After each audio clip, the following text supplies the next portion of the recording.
Baik, kita mulai pertemuan kita hari ini. Jadi kita masuk ke bab 6 tentang cyber security. Kita akan membahas di bab 6 ini tentang cyber attack, kemudian man in the middle of attack atau MITM, kemudian SQL injection, carding, SS7, kemudian DOS dan distributed DOS, SSL, berikutnya VPN. Oke, jadi cyber security, materi yang akan kita bahas nanti tentang seputar kejahatan dunia cyber. Cyber tentu definisi bebasnya adalah jaringan online atau internet dan kawan-kawannya, gitu ya. Jadi oke, kita masuk di dunia teknologi informasi itu sekarang ini sudah sangat maju. Jadi semuanya hampir tidak bisa menghindari yang namanya teknologi informasi. Seperti Anda sekarang ini juga always on gitu kan. Perangkat Anda selalu terhubung dengan jaringan. Handphone Anda terhubung dengan jaringan, kemungkinan juga rumah Anda ada IP kamera, kemudian dan seterusnya. Nah, kita menuju ke era yang semuanya terkoneksi dengan jaringan global atau internet. Nah, seiring dengan pemanfaatan teknologi komunikasi di dalam kehidupan sehari-hari, maka kesadaran pengguna akan potensi kerugian yang mungkin muncul akibat teknologi itu juga harus ditingkatkan kesadarannya. Jadi jangan sampai kita hanya tahu potensinya saja tanpa mengetahui apa sebenarnya bahaya yang mungkin timbul dari proses komunikasi menggunakan jaringan internet. Nah, cyber security itu adalah segala upaya yang dilakukan agar terhindar dari cyber attack.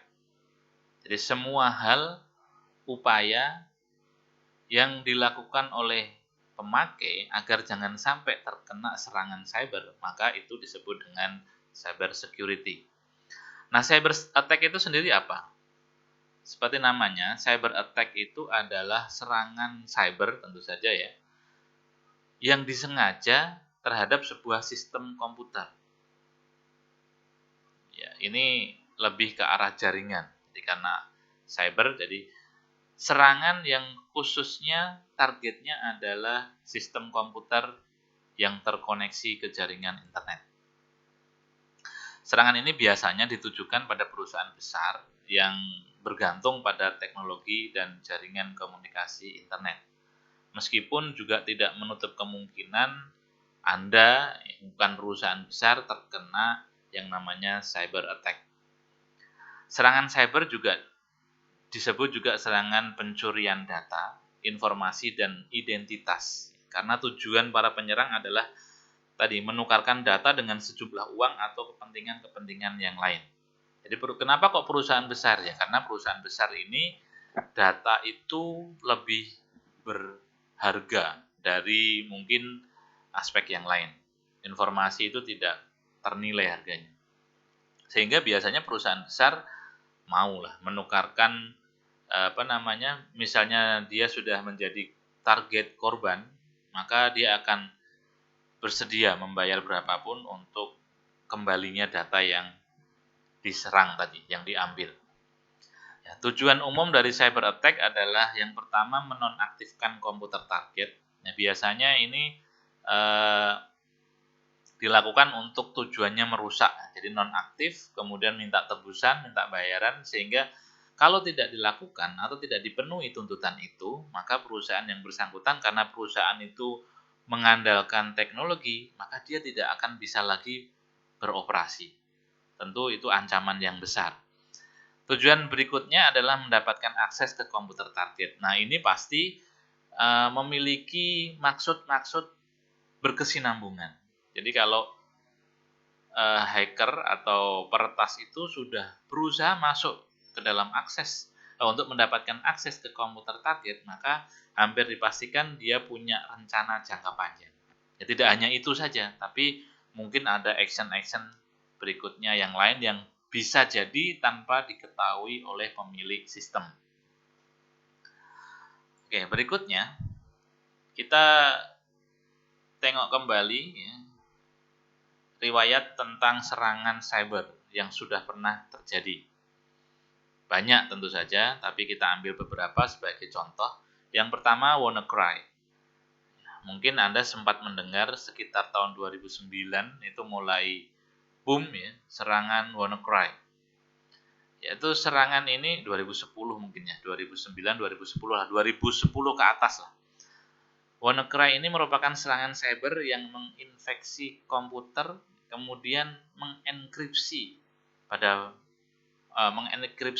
isi dari harddisk komputer yang diserang. Mungkin beberapa tahun yang lalu Anda pernah membaca berita, mereka minta tebusan berupa Bitcoin. Ya. Nah, ini menginfeksi atau menyerang banyak sekali perusahaan-perusahaan besar berskala internasional. Karena kalau sudah terserang oleh WannaCry ini, maka dia sudah tidak bisa mengakses lagi semuanya karena di-encrypt.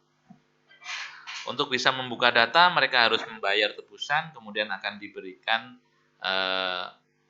kode kunci untuk mendekrip lagi data yang sudah terlanjur dienkripsi. Dan itu pun tidak ada jaminan bahwa setelah korban itu membayar sejumlah uang, datanya benar-benar bisa didekripsi. Tidak ada jaminan tentang itu. Ya, hacker mah tidak punya belas kasihan lah. Artinya mereka nggak peduli, yang penting bayar. Masalah bisa mengembalikan atau tidak, ya itu bukan urusan dia.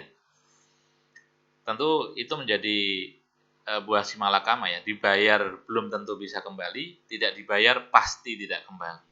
Nah itu sangat-sangat berbahaya. Kejadian berikutnya adalah NotPetya.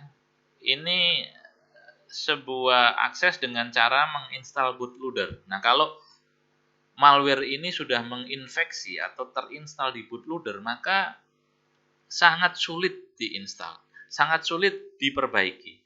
Anda format harddisknya pun dia bisa jadi masih ada di situ. Ya, karena dia akan menimpa catatan sistem bootmaster di harddisk. Dan kemudian dia akan tetap ada di sana. Antivirus tidak bisa mengaksesnya. Nah, sistem kerja dari NotPetya ini akan mencabut hak akses pada sistem file di komputer yang terinfeksi. Ya, tentu saja biasanya dia akan meminta bayaran. Nah, ini sama ya, dengan WannaCry akan sangat berbahaya. Berikutnya adalah Ethereum. Serangan cyber yang menargetkan Ethereum. Ini adalah cryptocurrency. Ethereum itu sebuah mata uang digital yang mencuri sebanyak 39,4 juta dolar dari platform Ethereum hanya dalam hitungan menit. Ini luar biasa. Karena Ethereum seperti mungkin Anda pernah baca, cryptocurrency itu kan sebuah ledger yang terbuka. Semua orang bisa mengakses. Tapi masih bisa juga dicuri, padahal transparansinya sudah sangat bagus. Perpindahan setiap akun, setiap nilai dari Ethereum akan diketahui oleh orang lain. Tapi Ethereum ini, serangan cyber attack ini mampu mengambil uang sejumlah hampir 40 juta dolar dari platform Ethereum. Ini juga sangat besar ya. Berikutnya adalah Equifax. Ini Equifax ini perusahaan konsultan keuangan, perusahaan kredit gitu ya, perusahaan pembiayaan yang sekarang mengembangkan sayap menjadi konsultan keuangan. Ini dari Amerika. Menjadi korban dari serangan cyber sehingga data-data sensitif dari membernya berupa mungkin kartu kredit, nomor jaminan sosial dan lain-lain itu bisa diambil melalui celah ini Apache Struts. Jadi di web server dia yang menggunakan framework Apache ini bisa diretas oleh hacker. Kemudian seluruh data penting membernya diambil. Tentu ini juga kerugian yang sangat besar. Cyber attack yang berikutnya, yang terbesar, Yahoo. Ya, Yahoo pernah menjadi korban peretasan sistem di mana ya, sebagian besar email Yahoo ini bocor. Di antaranya seperti nama email, password, tanggal ulang tahun, dan nomor telepon. Informasi-informasi rahasia yang dimiliki oleh Yahoo tersebar di jaringan jejaring internet. Yang tentu saja ini juga menjadi kerugian besar bagi member atau orang yang memanfaatkan service dari Yahoo. Kemudian GitHub. Nah, GitHub ini adalah platform sosial platform khususnya untuk para developer teknologi informasi. Nah, di sana sebenarnya itu ya markasnya orang-orang pinter. Developer itu kalau mau memposting proyek mereka yang sedang mereka kerjakan biasanya menggunakan GitHub. Tetapi GitHub ini kena serangan DDoS. Nah, Distributed Denial of Service. Biasanya kalau serangan DDoS ini tidak mentargetkan sejumlah uang sih, tetapi membuat targetnya lumpuh. Ya bisa jadi ini orang iseng, bisa jadi kompetitor, bisa jadi orang yang kecewa dengan GitHub, sehingga dia melancarkan serangan yang tujuannya melumpuhkan server. Ya, dengan menggunakan Distributed Denial of Service. DDoS hingga pada saat itu hingga 1,3 terabyte per detik. Ya, jadi dia dihujani dengan paket yang luar biasa besar, sehingga servernya menjadi collapse. Server collapse tidak mampu diakses dari luar. Tetapi GitHub berhasil merecovery dan hanya tidak aktif selama 5 menit, karena GitHub bagus memang. Oke, kita masuk ke bahasan tentang man in the middle of attack. Nah, ini menarik. Di materi sudah saya pernah sharing tentang bagaimana WhatsApp bisa dibajak, kemudian bagaimana Telegram juga bisa dibajak. Itu juga kejadian-kejadian yang sangat berbahaya. Oke, MITM adalah serangan cyber di mana penyerang itu berada di tengah-tengah antara komunikasi dua arah. Dia, penyerang itu bebas mendengarkan dan mengubah komunikasi antar dua pihak tersebut. Jadi, misalnya saya sedang memberikan tutorial ke Anda. Kemudian ada orang di tengah yang berpura-pura menjadi Anda, sehingga saya ngomong dengan orang di tengah, attackernya ini, yang saya anggap orang ini adalah Anda. Dan Anda berbicara dengan orang yang ada di tengah ini, attackernya, seolah-olah Anda berbicara dengan saya. Jadi sangat berbahaya kan. Jadi apa yang saya katakan ditangkap oleh dia, kemudian disalurkan ke Anda. Nah, bahayanya di mana? Tentu saja dia bisa mendengar percakapan antara saya dengan Anda seluruhnya, bahkan dia bisa memodifikasi apa yang saya sampaikan. Misalnya saya menyampaikan A, dia, A ini nggak cocok, maka akan diubah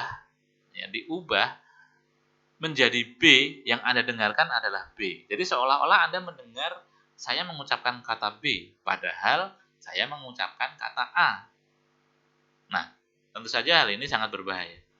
Tentu lebih-lebih jika percakapan secara digital ini ada hubungannya dengan uang dan seterusnya.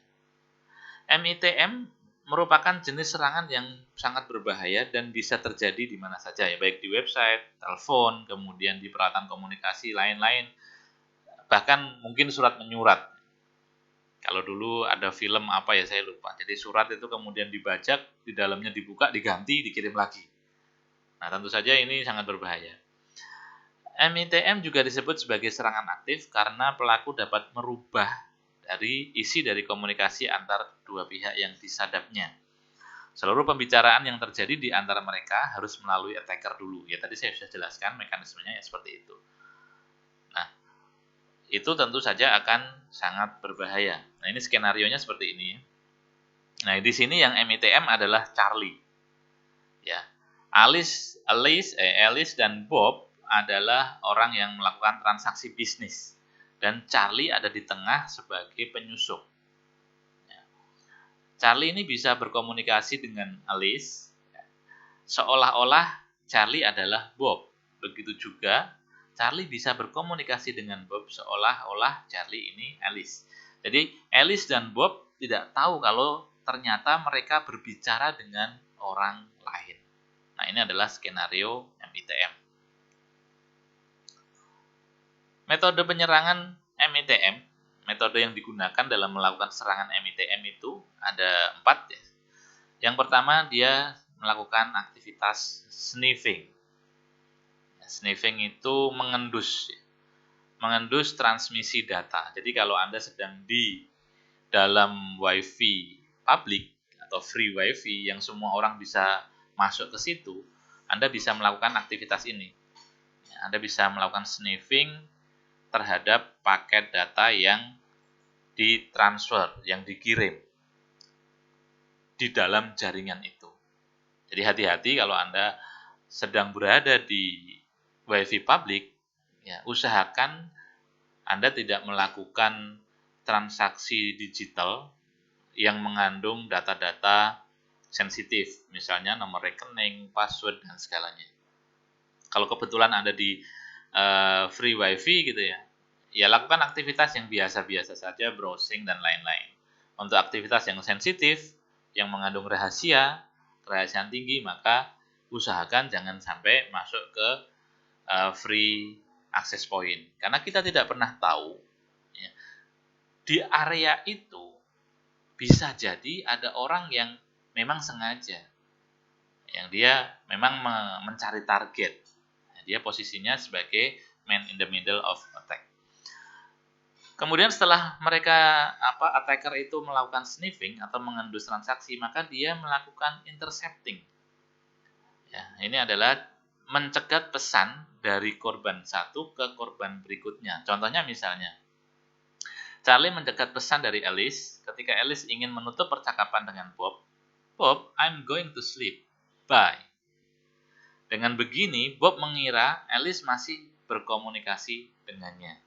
Ya, jadi dipalsukan, seolah-olah mau mengirimkan pesan, padahal sebenarnya enggak. Nah, misalnya begitu. Kemudian berikutnya, dia akan melakukan tampering. Charlie mengubah jawaban Bob kepada Alice dari akun PayPal Bob menjadi Charlie.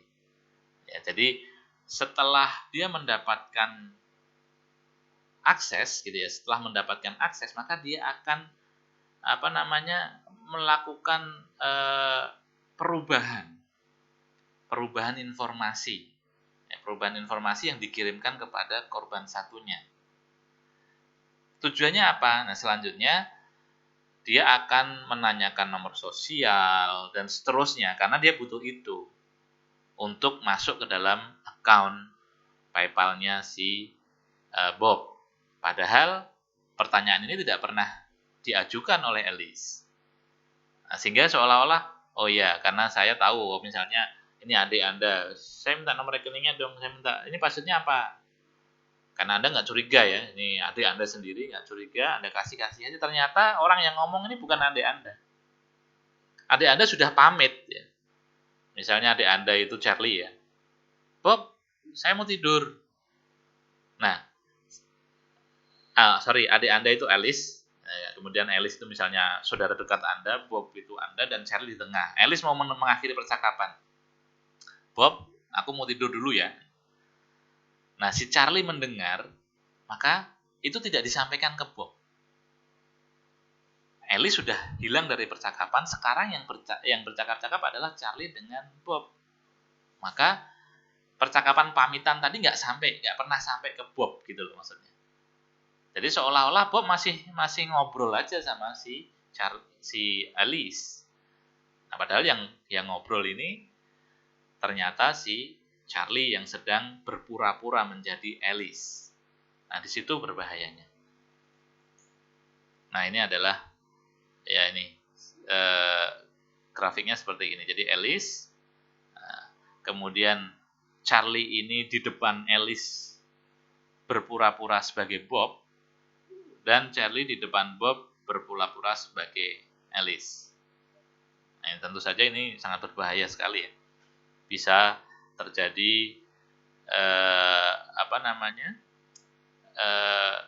informasi pengiriman atau penyebaran informasi yang salah sasaran. Cara menghindarinya, kenapa sih sebenarnya Alice dan Bob bisa terjebak dan tertipu oleh Charlie? Itu karena Alice dan Bob tidak melakukan autentikasi dulu sebelum berkomunikasi. Nah, di pesan-pesan sekarang, jadi pengirim pesan seperti WhatsApp, itu kalau Anda lihat kan dia menggunakan end-to-end encryption gitu ya. Jadi maksudnya itu untuk menghindari MITM ini tadi. Jadi sebelum berkomunikasi, handphone Anda dengan teman Anda akan melakukan enkripsi end-to-end. Jadi menggunakan kode kunci yang kemudian setiap data yang dari handphone Anda itu dipastikan dikirim dari handphone Anda, yang kemudian baru diterima oleh Alice. Alice juga begitu. Setiap pesan yang diterima dari Bob itu akan didekripsi menggunakan kode kunci yang semuanya saling sepakat itu tadi, bahwa untuk memastikan pesan itu berasal dari Bob. Begitu sebaliknya. Nah, itu menggunakan enkripsi end-to-end. Autentikasi adalah proses membuktikan identitas suatu objek, bisa barang atau mesin. Jadi itu tadi ya. Sebelum membaca pesannya, maka messengernya ini, ya bukan Anda tentu saja, messengernya sudah melakukan mekanisme untuk memastikan bahwa pesan ini memang benar-benar dari nomor yang asli. Ya, tapi jangan salah, ini tentu saja masih tetap saja ada celah untuk membobol mekanisme seperti ini. Jadi jangan pernah merasa udah ada end-to-end terus ini fully secure, belum tentu juga. Masih bisa ada potensi untuk diretas. Nah, berikutnya autentikasi adalah proses membuktikan identitas seseorang. Jadi bagaimana sih prosesnya memastikan bahwa orang yang dimaksud itu orang yang sebenarnya. Nah, itu bisa dengan menggunakan 3 mekanisme ya. Kalau Anda di tes tentang keaslian, biasanya ditanyain. Ada tiga mekanisme. Yang pertama what you know, kemudian what you have, kemudian what you are. Gitu.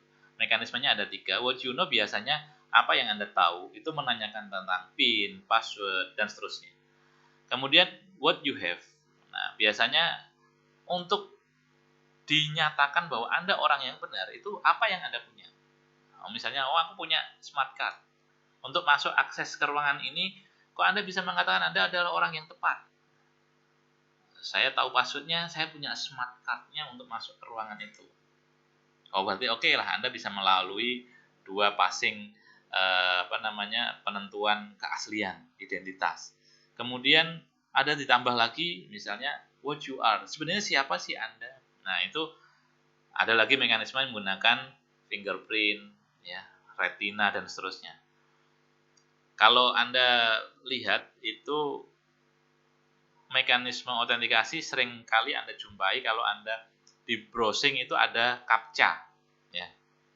Pasti pernah ya, ada CAPTCHA. CAPTCHA itu juga untuk membuktikan identitas bahwa yang mengakses halaman web itu bukan mesin. Jadi, siapa Anda?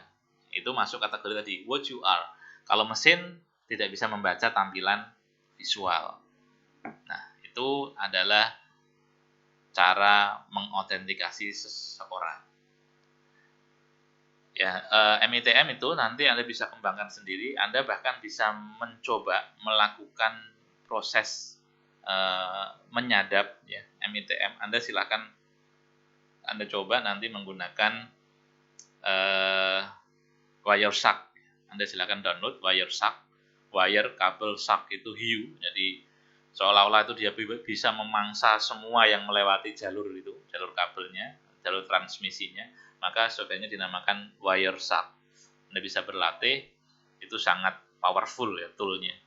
Tentu tool itu sebenarnya dibuat bukan untuk merusak, itu untuk mendeteksi jaringan, tapi tetap saja itu bisa digunakan untuk melakukan aktivitas-aktivitas ilegal. Berikutnya adalah SQL injection. Ini juga masuk kategori cyber attack karena serangannya melalui jalur komunikasi internet. SQL injection adalah teknik penyalahgunaan celah keamanan yang ada pada lapisan basis data pada sebuah aplikasi. Jadi biasanya yang diserang ini basis data. Ya tujuannya tentu untuk mendapatkan akses, untuk mengubah, untuk mengacau, dan seterusnya. Karena sistem informasi biasanya selalu di belakangnya ada database yang digunakan untuk menyimpan, mengolah, dan seterusnya. Nah, serangan ini tujuannya membypass proteksi agar bisa masuk ke database dan melakukan aksi-aksi yang sebenarnya dilarang terhadap database-nya. Jadi tujuannya jelas ya, tujuannya untuk menembus database sebuah sistem. Ya, celah ini bisa terjadi ketika pengguna input dari pengguna itu tidak difilter secara benar.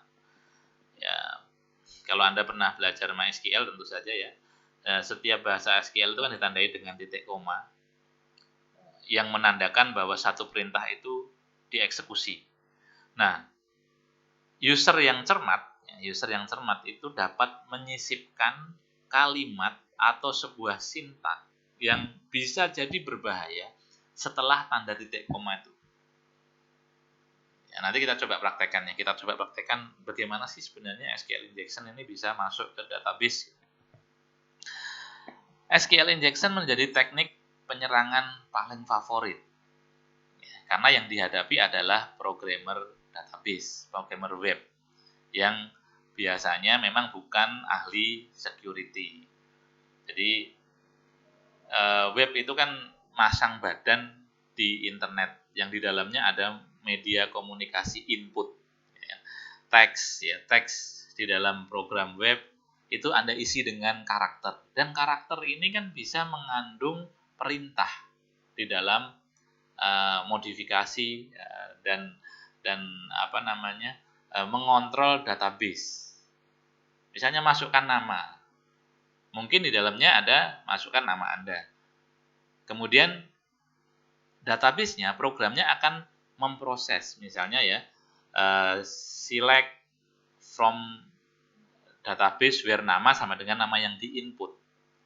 Seolah-olah seperti itu. Padahal setelah nama, Anda tambahkan titik koma di belakangnya, kemudian Anda lanjutkan dengan perintah SQL berikutnya, maka oleh database itu dianggap dua perintah yang berbeda. Karena sudah ada tanda titik koma.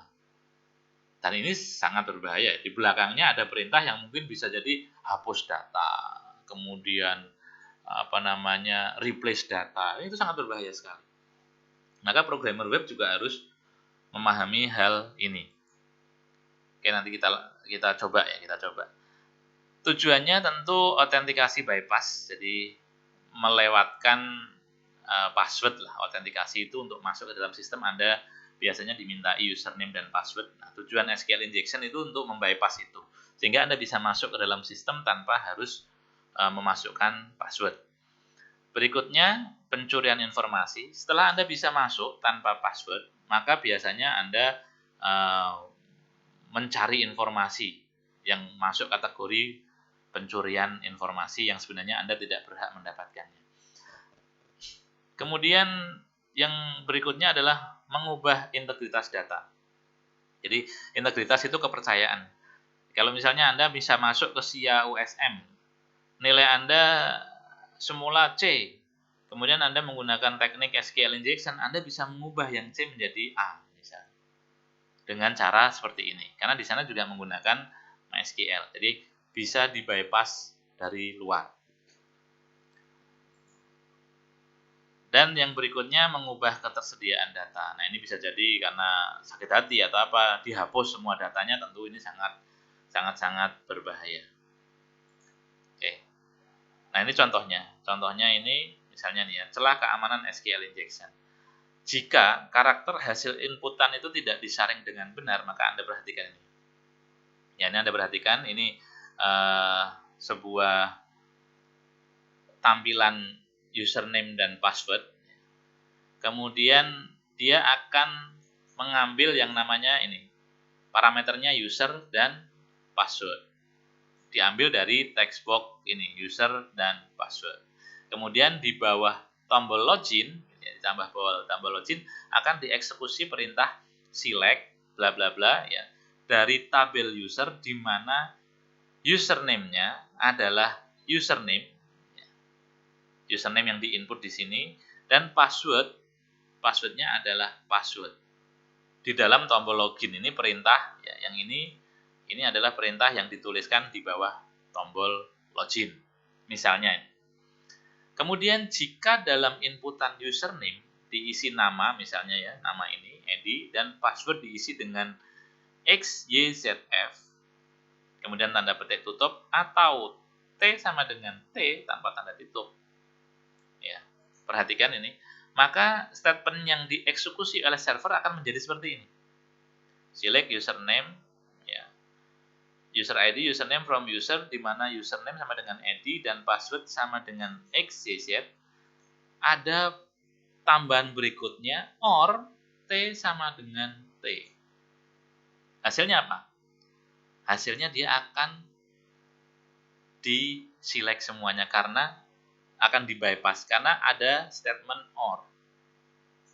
Kalian tadi kan n, kemudian ini or atau. Nah, kemudian dia akan tampil semuanya lengkap karena ada or di belakangnya.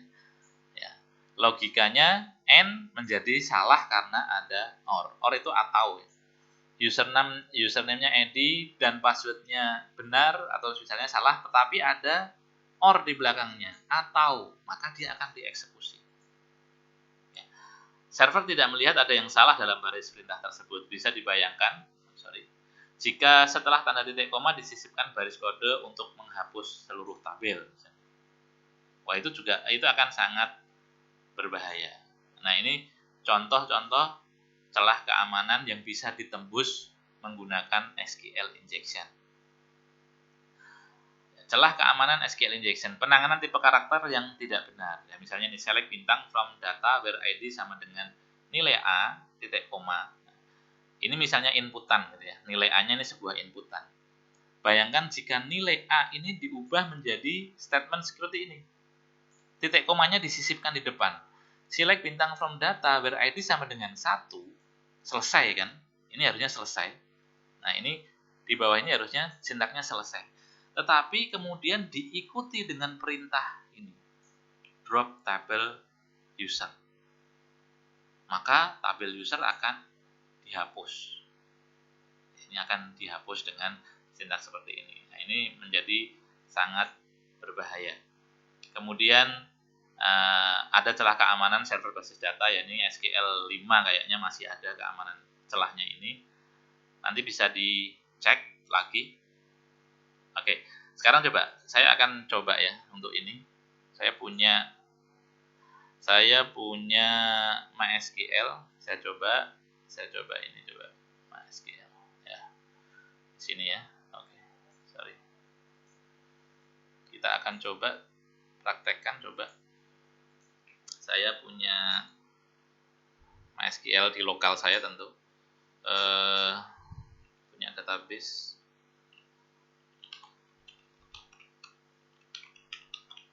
Kita lihat database-nya, saya ambil Koperasi. Tables. Saya akan mencoba pemakai ya. Select bintang from pemakai. Ya. Ini ada pemakainya administrator, passwordnya ini 1, 2, 3, 4. Passwordnya 1, 2, 3, 4 sebagai uji coba. Oke, kalau nggak percaya kita lihat select menggunakan MD5 ya. MD5 1, 2, 3, 4. Ya. Ini Anda lihat ya hasil hashing dari 1 2 3 4 sama. Ini menggunakan MD5. Artinya passwordnya 1 2 3 4. Nah, sekarang saya akan lihat misalnya anggota ada isinya enggak.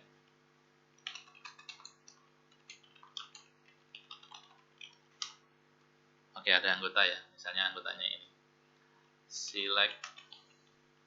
Kemudian saya akan mencoba mengeksekusi baris perintah tadi, pemakainya ya, select bintang from pemakai ini. Select bintang from pemakai, passwordnya 1 2 3 4 ya. Where password sama dengan, saya salahkan juga, XYZ or 1 sama dengan 1. Ya, tetap muncul. Ini Anda lihat. Padahal passwordnya bukan XYZ. Seperti Anda lihat tadi, passwordnya adalah hashing atau hashing dari angka 1 2 3 4. Tetapi dengan password yang salah, ini Anda lihat ya, password yang salah, kemudian saya tambahkan OR 1 sama dengan 1, maka dia tetap akan muncul. Nah, ini contoh SQL injection. Jadi hati-hati dalam membuat nanti pemrograman web misalnya ya, Anda mengakses MySQL yang seperti ini. Kemudian misalnya tadi ya sudah, misalnya ini seperti ini, kemudian saya lanjut dengan select tadi nama ya, apa coba, nomor anggota dan nama anggota misalnya, atau saya select bintang from anggota.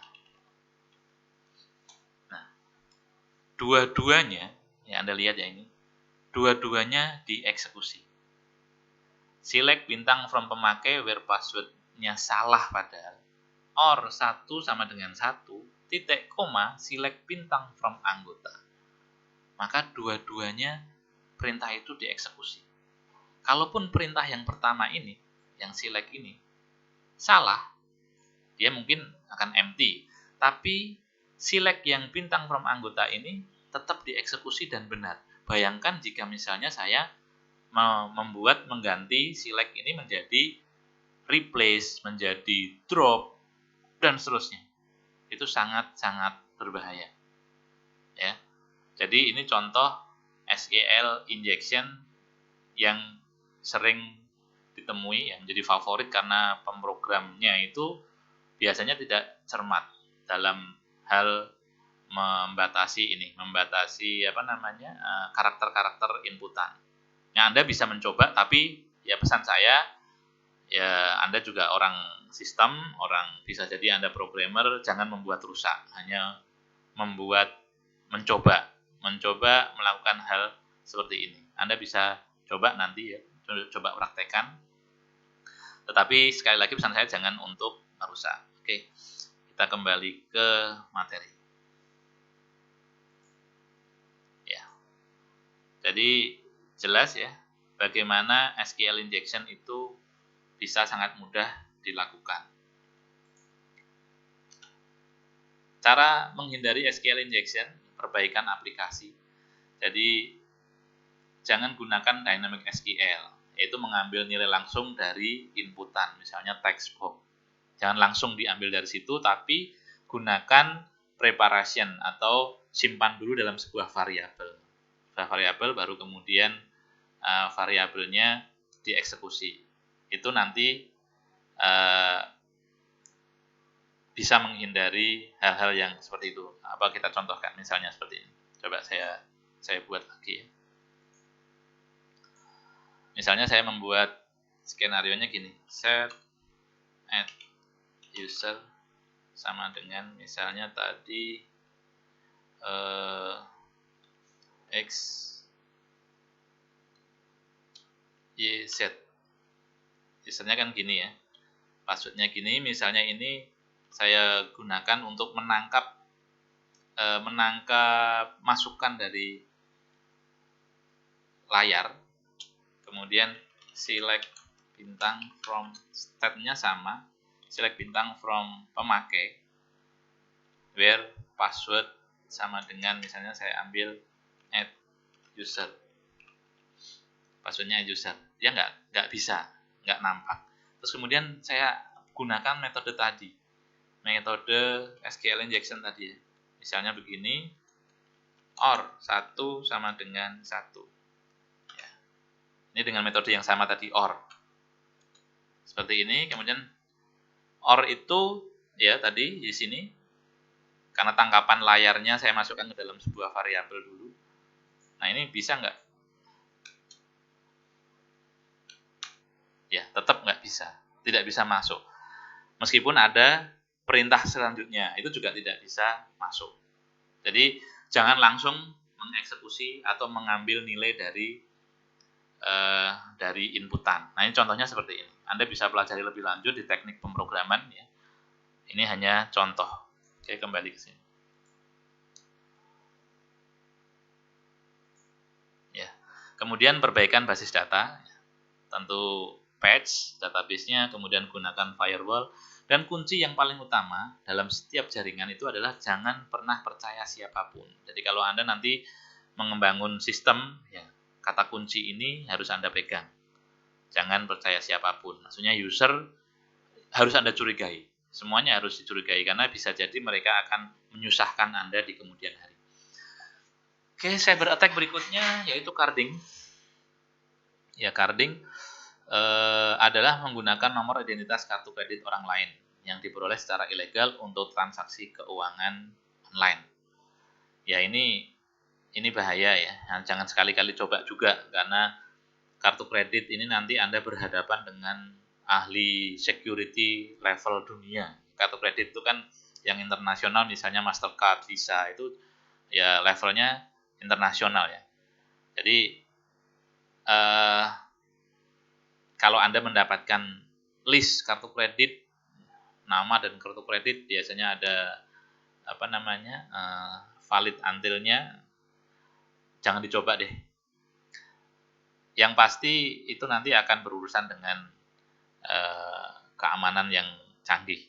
Saya pernah jadi korban carding 2 kali, kartu kredit saya pernah digunakan oleh transaksi orang, tapi karena saya mengaktifkan notifikasi, maka begitu ada transaksi, saya langsung dapat notifikasi dan saya langsung menolak transaksi tersebut ke bank yang bersangkutan. Maka pada saat itu juga akun langsung di-blok, kemudian saya diganti kartunya. Nah, kalau Anda kebetulan nanti jadi korban carding, ya segera saja Anda nggak merasa bertransaksi, Anda tolak saja. Nah, itu kejahatan carding. Nah, seluk-beluk carding nanti Anda bisa baca sendiri ya. Ini cuma teori. Kemudian, nah ini salah satu metode untuk mengambil account carding cepat lagi. Itu dengan scam page atau halaman scam, halaman palsu ini. Bukan alamat palsu, halaman palsu. Biasanya muncul window pop-up. Ya, ini saya nyoba menggunakan PayPal. Nah, itu seolah-olah Anda memang resmi dari akun PayPal. Padahal seharusnya tidak disuruh mengisi nomor kartu kredit dan seterusnya. Ini bisa sangat berbahaya. Ya. Mereka mengumpulkan informasi ini yang kemudian akan dijual di jalur gelap. Kan ada web-web komunitas gelap yang mentransaksikan seperti ini kartu kredit ini. Nah, ini sangat berbahaya. Jadi misalnya kayak Tokopedia dan lain-lain yang mengkoleksi nomor kartu kredit itu juga rentan terhadap serangan-serangan dari hacker. Dan Anda juga harus waspada juga kalau menyimpan nomor kartu kredit di situs-situs jual beli online misalnya. Tidak perlu disimpan kalau Anda mau aman, tetapi ya agak repot setiap transaksi Anda harus kembali memasukkan data yang sama. Cara menghindari carding, ya waspadai email palsu dan kenali web aslinya. Jadi web aslinya biasanya dengan domain yang benar. Jangan sampai domain abal-abal dengan subdomain yang panjang sekali, kemudian belakangnya .biz, itu pasti palsu ya. Kalau beberapa hari yang lalu saya menerima pesan berantai yang itu karena corona, internet gratis dari pemerintah suruh mengakses domain yang panjang. Biasanya orang-orang, kebanyakan orang-orang yang tidak cermat akan tertipu dengan iming-iming kuota gratis 50 giga atau berapa. Silakan isi data di form ini. Nah, itu tentu sangat berbahaya ya, yang tidak benar seperti itu. Ya, ini cara-cara menghindari carding ya. Salah satunya gunakan two factor authentication. Jadi saya sudah menggunakan ini sehingga setiap kali ada transaksi dia langsung notif ke nomor handphone saya. Jadi ya setidaknya itu aman, kecuali nomor saya juga ikut dibajak. Nah, itu bisa jadi tembus ya keamanannya. Nah, cyber attack yang berikutnya adalah signaling system number 7 attack. Nah, ini SS7 attack ini yang digunakan untuk meretas WhatsApp, kemudian SMS, kemudian semua pesan berbasis nomor seluler. Ya. Signaling system number 7 ini kurang L. Signaling system number 7 adalah seperangkat protokol pensinyalan telepon yang dikembangkan sudah lama ya, yang digunakan untuk mengatur panggilan telepon dan komunikasi di PSTN di seluruh dunia. Ya, ada celah keamanan di mana seorang peretas mampu membypass keamanan two factor yang menggunakan SMS. Jadi tadi ya, two factor itu juga bisa ditembus karena menggunakan berbasis SMS. Akibat dari celah ini, maka keamanan transaksi keuangan yang memanfaatkan SMS dapat ditembus. Ini juga bahaya sekali. Caranya menghindari SS7 attack ini ya meskipun bisa membypass, tapi tetap saja kita harus mengaktifkan two factor authentication. Karena tidak mudah juga ya untuk bypass signaling number 7 itu, signaling system number 7. Tetap gunakan two factor authentication. Nah, selain two factor itu, selain berbasiskan SMS, kalau Anda menggunakan Android itu sudah berbasis Google Authenticator. Jadi ini sudah tidak menggunakan SMS base. Jadi signaling system number 7 tidak bisa digunakan di Google Authenticator. Nanti musuhnya ya beda lagi. Selalu ada seperti itu.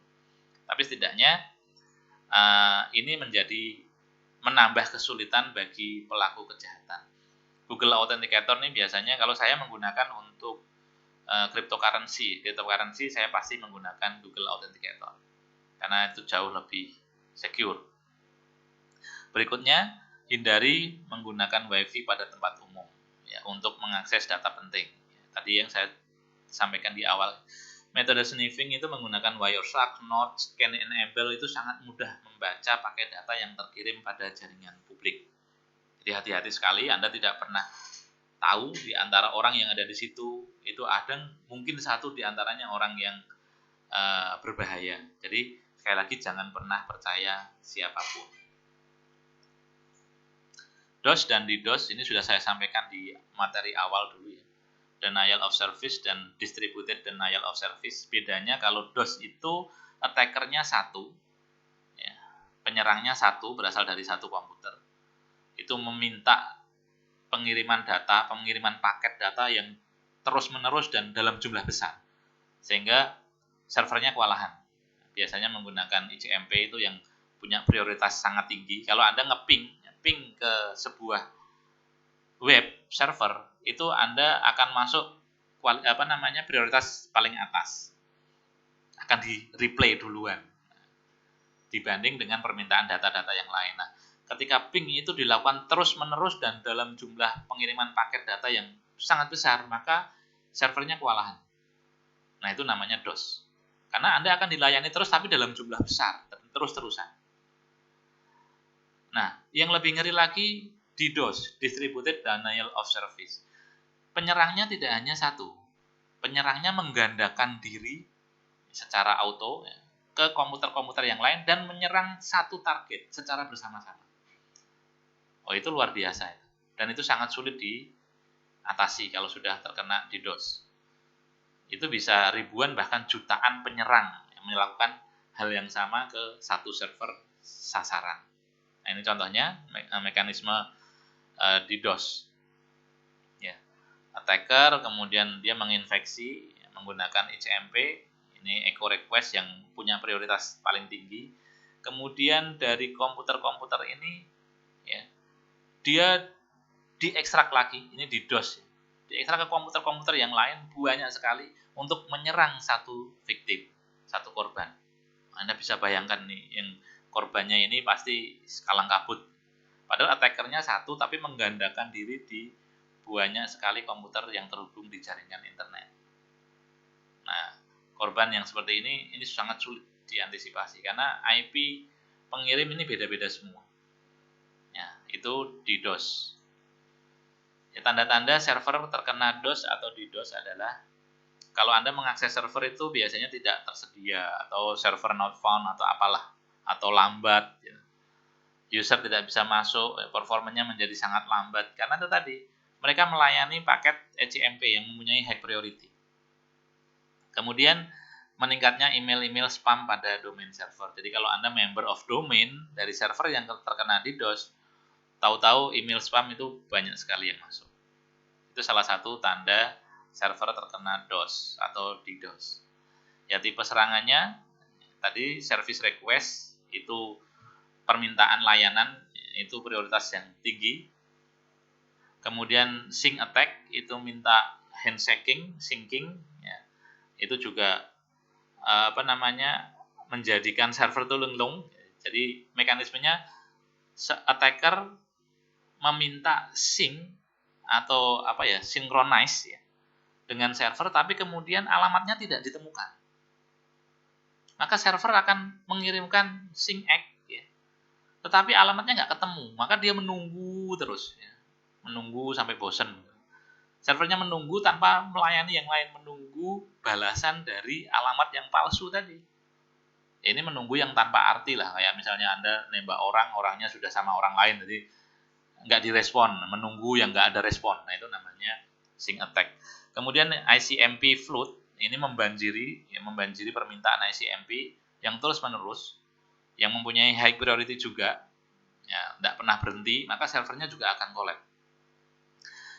Berikutnya, tipe serangan DOS adalah ping of death, mengirimkan ping ke server dengan data lebih besar dari 64 KB secara terus-menerus. Nah, ini juga jalurnya menjadi sangat penuh ya, kalau terus-menerus penuh. Apalagi kalau itu dilakukan dengan mekanisme tadi, DDoS. Anda bisa bayangkan, servernya kewalahan lah pasti. Nah, itu sangat membahayakan. Nah, serangan seperti ini biasanya untuk melumpuhkan target. Jadi target, contohnya misalnya Tokopedia, saingan sama Lazada. Maka Tokopedia diserang dengan metode DDoS oleh Lazada. Contoh, bukan real. Maka Tokopedia akan collapse. Nah, yang bisa dipakai hanya Lazada. Nah, itu biasanya serangan ini dilakukan oleh kompetitor yang tujuannya ingin meruntuhkan sumber daya server. Ya, ini tipe serangannya nanti Anda bisa baca lagi, bisa kita diskusikan lebih lanjut di forum. Toolnya juga banyak sekali toolnya untuk melakukan serangan DOS. Jadi jangan berpikir bahwa hacker itu harus semuanya sendiri. Banyak tool yang bertebaran di internet yang Anda bisa akses untuk coba-coba, tapi bukan untuk menyerang. Anda untuk mencoba sebuah mekanisme sistem. Jadi Anda sistemnya kebal nggak dengan DOS. Ya. Tujuannya untuk itu sebenarnya. Nah, seringkali tujuan-tujuan itu, tool ini disalahgunakan oleh orang-orang yang tidak bertanggung jawab. Tujuannya untuk menguji sistem Anda. Anda boleh kok mendownload ini bebas. Tidak di blacklist, tidak. Tidak di blacklist ya. Tool-tool ini bisa Anda download dengan bebas. Karena memang tujuannya untuk menguji perangkat komunikasi Anda ini handal apa tidak. Ya. Cara menghindari DOS ya, mengaktifkan service yang nonaktifkan service yang tidak digunakan. Ini kalau Anda lihat di Windows itu kan banyak sekali service yang jalan. di Linux, maka service-service yang tidak dipakai dimatikan saja. Kemudian gunakan anti malware ini bisa antivirus dan seterusnya. Kemudian aktifkan fungsi router throttling. Nah, ini kalau router throttling ini untuk mencegah. Jadi bila mana ada paket yang melebihi kapasitas yang diizinkan, maka dia akan ditutup. Nah, servernya tetap aman. Fungsinya seperti itu. Kemudian berikutnya gunakan reverse proxy. Reverse proxy ini kayak semacam server bayangan yang setiap paket awal itu akan dikirimkan ke reverse itu. Kemudian dari proxy itu akan diatur trafiknya ke server. Jadi tidak langsung orang Jawa bilang regutukan gitu, enggak. Diatur dulu di reverse proxy-nya. Itu Anda nanti secara teknis Anda bisa pelajari lagi tentang reverse proxy. Ingress filtering. Ya. Jadi ini untuk menghindari pemalsuan IP yang tadi ya. Kayak serangan SYNC tadi, SYNC flood, alamatnya palsu. Nah, dengan mekanisme filtering ingress ini, maka IP yang mengirim permintaan itu dipastikan bukan IP yang palsu, sehingga menghindari SYNC attack tadi. Jangan sampai servernya menunggu tidak jelas karena yang dikirim alamatnya tidak ditemukan. Degrading service. Nah, ini begitu terdeteksi permintaan tidak wajar, layanan otomatis akan berhenti, sehingga mencegah aktor untuk bertindak lebih lanjut. Jadi ada kayak early warning gitu ya, peringatan dini. Oke, materi berikutnya adalah SSL. Ini masih ada hubungannya dengan bagaimana mencegah cyber attack, yaitu Secure Socket Layer. Yaitu SSL adalah teknologi keamanan yang memungkinkan jalur web itu terenkripsi. Jadi antara web browser dengan web server, jalurnya terenkripsi. Ini digunakan untuk mengurangi resiko yang bersifat sensitif. Jadi misalnya Anda menyimpan kartu kredit ya di Tokopedia, maka pastikan Tokopedia itu menggunakan SSL di layanannya. Jangan sampai Anda menyimpan alamat-alamat atau nomor yang berhubungan dengan keuangan tapi di web yang tidak menggunakan sertifikat SSL. Jadi SSL ini memungkinkan dilakukan komunikasi pribadi antar dua pihak yang ditujukan. Hanya dua, end-to-end encryption tadi. Ya, itu sertifikat SSL. Ya, fungsinya itu datanya dienkripsi ya. Datanya yang dikirim itu dienkripsi. Nah, ini jenis sertifikatnya tunggal, wildcard, dan multi-domain. Jadi kalau Anda punya, karena memang mahal ya, kenapa kok dipisahkan begini? Karena sertifikat SSL ini mahal. Anda mau multi-domain yang Anda lindungi, atau wildcard di dalam domain, misalnya kayak usm.acid gitu ya. Di dalamnya kan ada SIA, ada purpose, ada macam-macam. Itu subdomain. Nah, itu menggunakan wildcard. Menggunakan subdomain yang di belakangnya OSM ACID. Semua yang subdomainnya itu maka dia menggunakan sertifikat SSL. Atau tunggal karena duitnya nggak banyak, satu domain saja yang disertifikat. Atau multi domain karena memang ini perusahaan besar biasanya. Dia membayar banyak domain untuk menggunakan sertifikat. Nah, ini biasanya menghindari scam page ya, penipuan berbasis mengganti tampilan web yang sama tapi alamatnya berbeda, scam tadi. Cara kerjanya nanti Anda baca ya, ada 3 kunci yang dijadikan untuk mekanisme handshake. Jadi sebelum ada transaksi pengiriman data akan ada proses handshaking atau jabat tangan antar dua perangkat ini. Jadi kalau sudah oke, masing-masing pegang kunci ya. Pegang kunci public, pegang kunci private, kemudian kunci sesinya juga dipegang, maka oke, komunikasi. Setelah selesai, maka kuncinya akan dirilis, akan dihancurkan, hilang. Jadi tidak mungkin kunci itu akan digunakan lagi, termasuk kunci session. Jadi sekali session itu tatap muka gitu kan. Sekali pertemuan, sekali handshaking itu satu session. Nah, itu cara kerja SSL-nya. Nah, ini proses handshaking-nya Anda baca sendiri aja, saya cepat aja lah.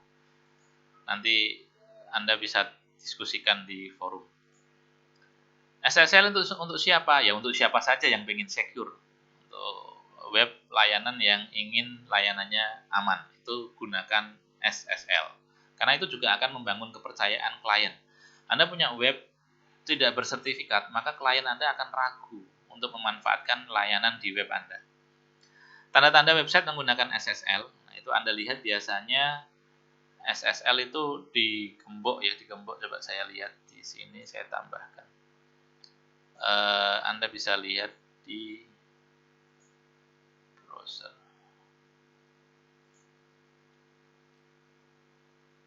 Oke. Browser, gimana menambahkan browser ini? Bentar, saya tambahkan.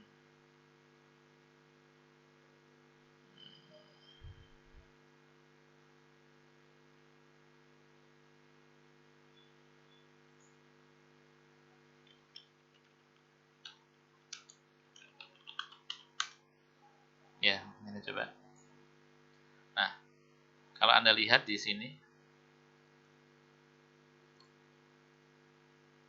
ini ya, di browser ini.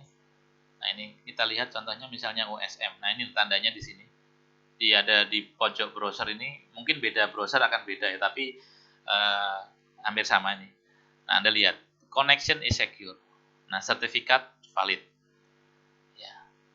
Ini berarti dia menggunakan SSL.